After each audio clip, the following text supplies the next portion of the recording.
আসসালামু আলাইকুম। Hello everyone, কেমন আছেন সবাই? আশা করি সকলেই খুব ভালো আছেন। কে কোথা থেকে আজকের এই ভিডিওটি দেখছেন অবশ্যই জানাবেন। সেই দিন যার গায়ে হলুদের প্রোগ্রামে গিয়েছিলাম, আজকে তার বিয়ের প্রোগ্রাম। তো বিয়ের প্রোগ্রামে অ্যাটেন্ড করতে চলে এসেছি। বিয়ের এই প্রোগ্রামটা ছিল সামারা কনভেনশন হলে, যেটা অবস্থিত চট্টগ্রামে 2 নাম্বার গেট।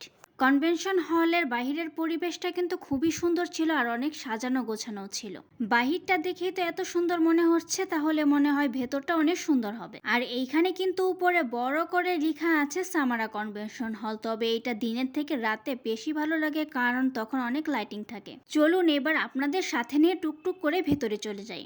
ভেতরে চলে এসে আর একটু সময় নষ্ট না করে পেট ঠান্ডা করতে বসে গেছি। পেট ঠান্ডা তো দুনিয়া ঠান্ডা। কথায় আছে খাবারের আগে মায়ের পরে। এখন আপনাদের দেখিয়ে দিচ্ছি খাবার মেনুতে কি কি ছিল। এখানে ছিল সাদা পোলাও, তারপরে একটা সবজি ছিল সালাদ, চিকেন রোস্ট ছিল, মাছের একটা আইটেম ছিল, গরুর মাংসের রেজালা ছিল, আর ছিল খাসির কোরমা। একটা চাটনিও ছিল, আর ছিল কোক, আর লাস্টে দিয়ে গিয়েছিল ফিরনি। খাবারগুলো কিন্তু বেশ মজার ছিল। খাওয়া শেষ করে এই পাশে চলে এসেছিলাম। এই ডাইনিংটাতে নাকি বর আর কনেকে খাবার দেওয়া হবে। দেখতেই পাচ্ছেন এই টেবিলটা কিন্তু খুব সুন্দরভাবে ডেকোরেশন করা ছিল। তারপর ওইদিকে কিন্তু একটা সেলফি জোন ছিল।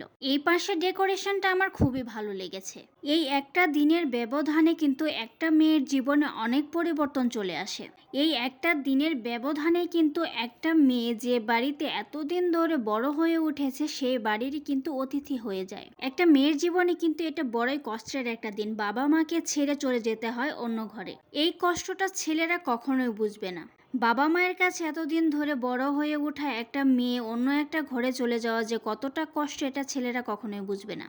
বাদ দেন এসব কথা, সামাজিক এরিতে চলতেই থাকবে। তো এদিকে চলে এসেছিলাম যেখানে পান ছিল। এখানে কিন্তু হরেক রকমের মশলা দিয়ে পান তৈরি করে দিচ্ছিল। আমি যেহেতু পান খাই না, তো এসব বিষয়ে আমার কোনো ইন্টারেস্ট নেই। আজকের ভিডিওটি কেমন লাগলো অবশ্যই জানাবেন। যদি ভালো লেগে থাকে লাইক কমেন্ট শেয়ার দিতে একদম ভুলবেন না। এরকম নতুন নতুন ভিডিও পেতে আমার ফেসবুক পেজটি ফলো দিয়ে রাখেন। যদি ইউটিউব চ্যানেল থেকে দেখে থাকেন, চ্যানেলটি সাবস্ক্রাইব করে দিবেন। দেখা হবে নেক্সট কোনো ভিডিওতে। সেই পর্যন্ত সবাই ভালো থাকুন, সুস্থ থাকুন। আল্লাহ হাফেজ।